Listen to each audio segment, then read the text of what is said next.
Hi, okay, this is Shen. Okay, so I put this video to introduce a very important part in this Nuke code, which is the gait engine. Okay, so as you can see, the gait engine has one file called gait.h currently in the code. Okay, so this gait engine does the job of like generate gait for the hex support to work. So it tells the robot like when I should pick up what leg and how do I pick up. Okay. So currently in the code we have three different kinds of gait, which is a ripple smooth, which is a ripple gait, which like this gait picks up like one leg each time. Okay, so and there's a amble smooth gait, there's a which picks up like two legs each time, and there's a tripod smooth gait which picks up like three legs each time. Okay, so three different kinds of gait. And for like the time where I'm going to just use the ripple gait as the example to explain, and then other two gates ideas are the same.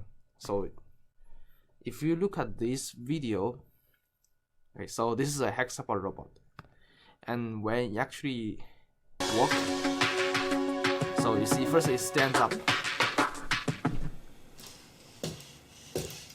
Okay, so this is a ripple gait. So as you can see, the robot picks up like one leg each time. Okay, so the father say, "Boy, you can do better." So he actually switched to a tripod gait.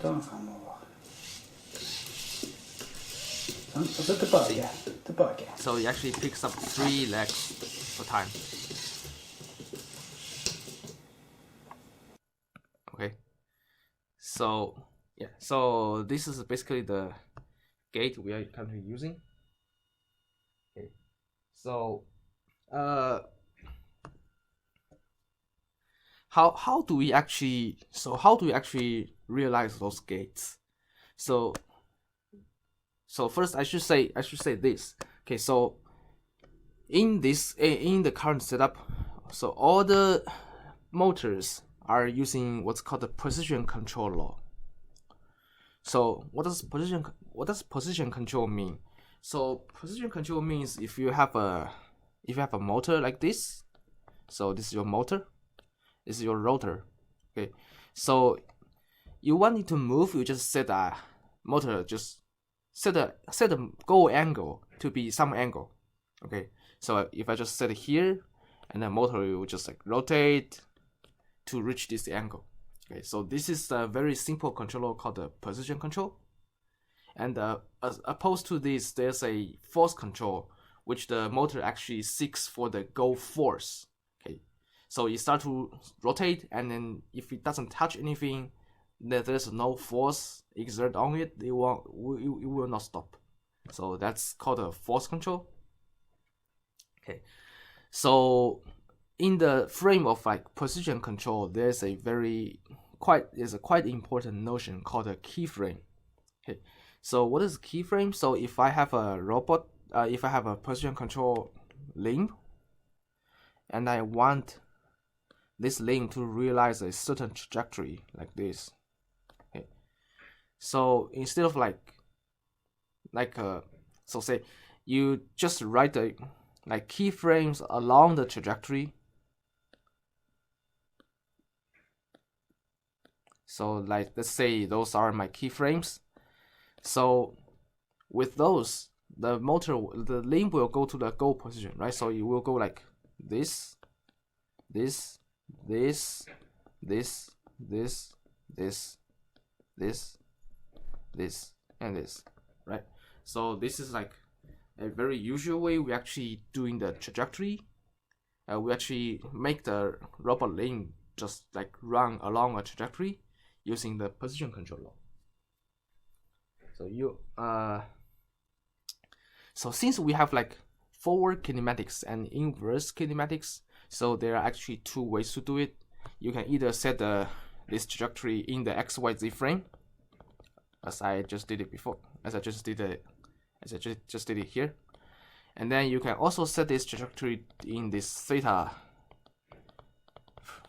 space. Okay, so you either set a keyframe in the XYZ space and then use the inverse kinematics to get the theta, or you can do the other way.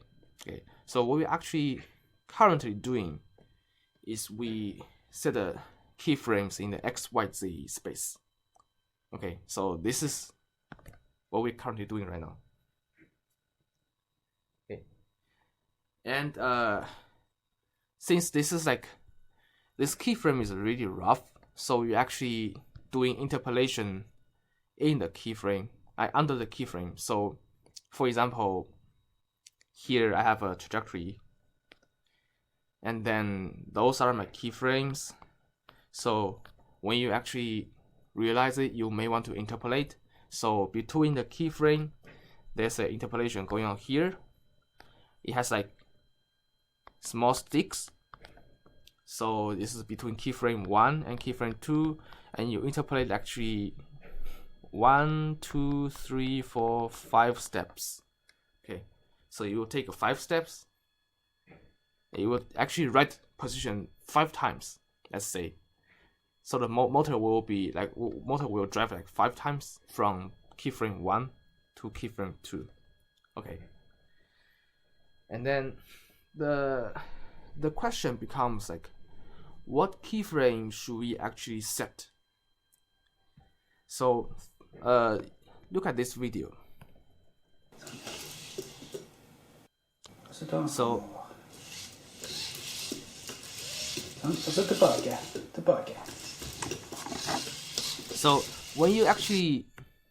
when the robot actually walks, okay, so it picks up like one leg on the air and he put it down, and he picks up the second one and he put it down.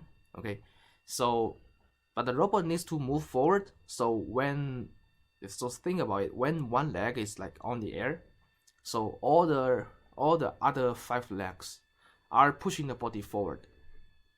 Okay, so you pick up leg down, and then you put a leg down, and you pick up another leg, and then same thing, all the legs are just pushing the body forward when it's on the ground, like all the other legs on the ground. So like, so think about this. Okay, so if I want to realize this periodically without any issue, like all the legs just like keep on going back and backward, so what kind of trajectory should I use? Okay, so you may want to pause here and then think about it, but the answer obviously it's already here. So yes, we need to do this, something like this, right? So currently we are doing in the hexagon robot, we are doing a triangular type of a trajectory. So when you walk, you actually pick up one leg. No, you do this. So you pick up one leg, right? And you put it down, and then you push body forward. Oh, no. Wrong way. Okay, pick up one leg and put it down, and you push body forward. Okay, so say the robot is walking in this direction. Okay, so in a repo gait, I think how many keyframes do we actually set? Yeah, so we actually set 24 frames. That means so there are 24 points along the trajectory,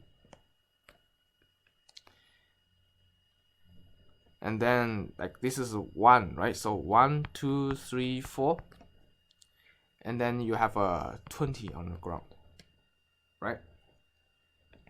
So to realize one trajectory, the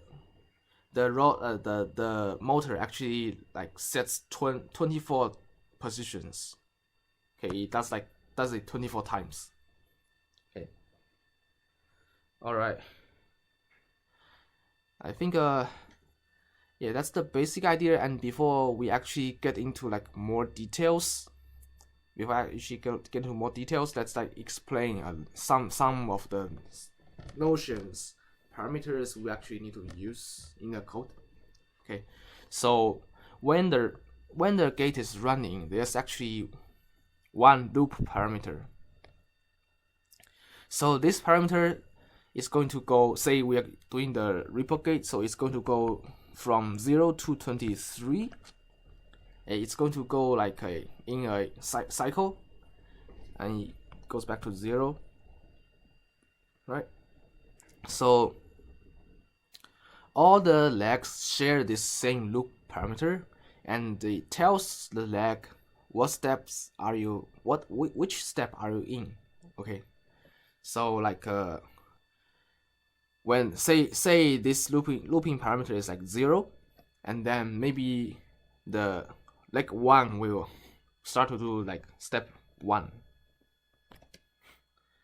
Okay, and maybe like leg 2 will start to do, say for example, it will start to do like step 3, and then leg 3 will do like step 5 here, and then like just ideas like that. Okay, so this tells like each leg what part of this periodicity, like what part of this loop are you in. Okay, so there's a looping parameter here, global, and then steps in cycle is just how many steps you actually have. So as we see, you have 24 steps in the report gait, and the push step is just 20, which means like when you actually push like in one loop, how many steps are you actually pushing the body forward. Okay, so we have 20 steps here on the ground, so that means 20.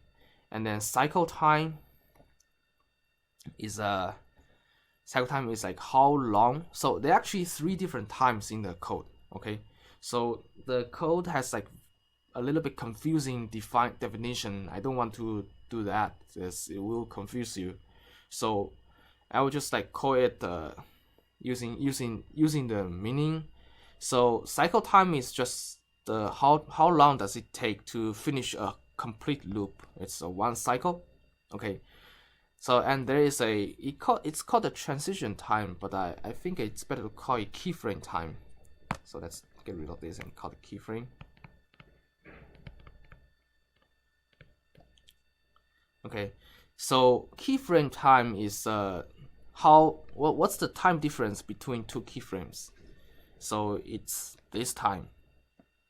Okay, and then there is a hardware frame time. It's like, so when you actually drive the motors, although you don't have to do this, we usually just set a fixed frequency to write the position, so that the time to finish one task, one position will be like same. And then since we're doing interpolation here, okay, so this is a keyframe, right? So between 2 keyframes I have a sticks, right? So this hardware time will just be the time between 2 sticks. Okay, so you'll see there are 3 different time parameters. Okay, so ask yourself one question. So how long do I actually stay on the ground? So say you stay on the ground for this part in the loop, right? So how long does it actually take? And the answer is you have a push steps over the total steps in cycle, right? Steps in cycle. So we usually call this duty factor. And this times your cycle time will give you this time. Okay, we need to use this later. Yeah. Okay, so those are some basic parameters. And also in the code we have two different structures to actually store the position. So there's something called the endpoint. So as you see in the video, the robot will like first stand up and then start to work, right? So there's actually a default stand up position, and this position will be stored in a structure called the endpoint, which has the 0 on the center of mass. Okay, so this is the 0 for the endpoint, and say for this leg you have an endpoint. Endpoint leg 2. Say this is leg 2, so endpoint leg 2 dot x will just be this length. Okay, and there's a gait. So gait is like describing this loop. Okay, I make it a little bit yeah, it looks nice handwriting, but then gait describes this loop. So the 0 of gait is this position. It's like the default setup position of endpoint. Okay, so when you stand up, gait equals to 0. Okay, so as you can see, if we want to realize one point, if we want to see the point, absolute position of one point, you have to add them up. So this is like your default setup, and this is like the add-on thing on your default setup. Okay, 2 structures, right? And then, oh, by the way, you may want to ask, like, why do we actually doing this interpolation, since it looks like this just like separate the 2 keyframes, and it looks like it doesn't do too much here, right? So that's a good question, and the answer is we are not doing the interpolation right now in the code. If you just do this straight line, so if you just separate this straight line into sticks, it actually doesn't help you anything, right? So you can just change the keyframe time, and it will helps you to change the time to realize one keyframe. Okay, so if you just do straight line, I think it's not too helpful. But the thing is, if you want to do a little bit more fancy, you may want to do like interpolation using polynomials. So instead of doing straight line like this, you may do a polynomial like this, right? So this will help you to smooth out some stuff, like the trajectory, make it less jerky. So yeah, so that's when you sometimes want to use that. Okay, so currently we are not using, which means our cycle, which means our hardware frame length or hardware frame time will just be the same as keyframe time. Okay, since we're not doing interpolation, so you just realize it directly. Just go to the keyframe directly. Okay. All right. So I think this is the time to pull out the code, and I will just explain how this code works. Like I just show you those, not like line by line, but then basically. So you can select gait type. Okay, so we have a ripple smooth gait here, and as you can see, each leg has its own ID. Okay, so you see the right front leg has like 0, the left rear has like 4, the left middle has like 8. All right, so that means like when your looping parameter goes like from 0 to 24, since you have a 23, since you have a 24 steps in one loop, so it will just go in periodically. And then if you actually touch, like if say the step time is like the looping parameter is like 0, that means, oh, right front leg knows, okay, this is the time I need to pick up. Okay, so you just do it, and then you will just put it down later in maybe like step 1 or step 2, and then when the looping parameter goes to like 4, that means like left rear leg will just start to pick up, and yeah, and so on, right? So as you can see, there's a push step here, there's a lift height, which tells the leg how high should I lift, should I pick up. Okay, so same thing for the elbow gait. Right, so you can see, since I pick up 2 legs each time, and you see this is 0, this is 0, that means your 2 legs will do it simultaneously. Alright, so same tripod smooth gait. Okay, so let's go up, and then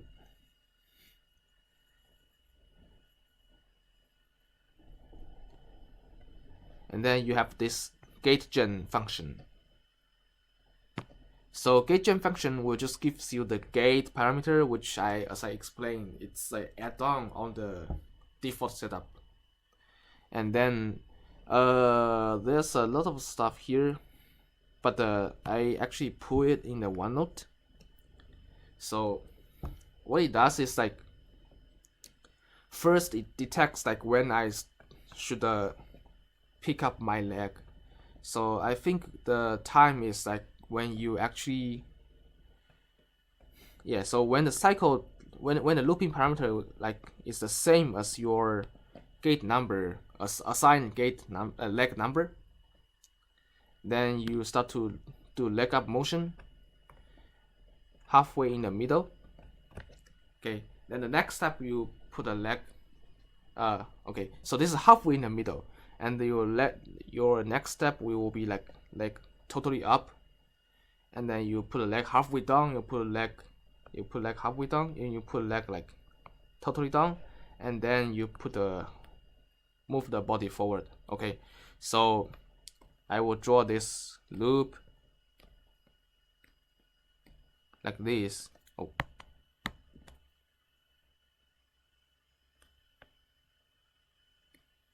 like this, right? So leg halfway up means here. Okay, this is 0. Okay, so as you can see, gait x is just the half. So you are here, right? So you are here, and the gait x divided by 2 means you goes to here. This is like, yeah, this is like a half of the total of this gait x. So you divide it by half, you go to here, and then you totally lift it up, so this goes to 0, right? And then you halfway down means like, so this is actually what I say, you need to use that length. So how long is this? This is the push steps. It's here, right? Push steps time cycle time over the steps in cycle. Yeah, and you have a x speed here, you get it from the commander. Okay, so this is time, and this is speed. This will give you distance, and then this is just like the total distance is this, right? But then you divide it over 4 because it's 1/4 of the whole thing.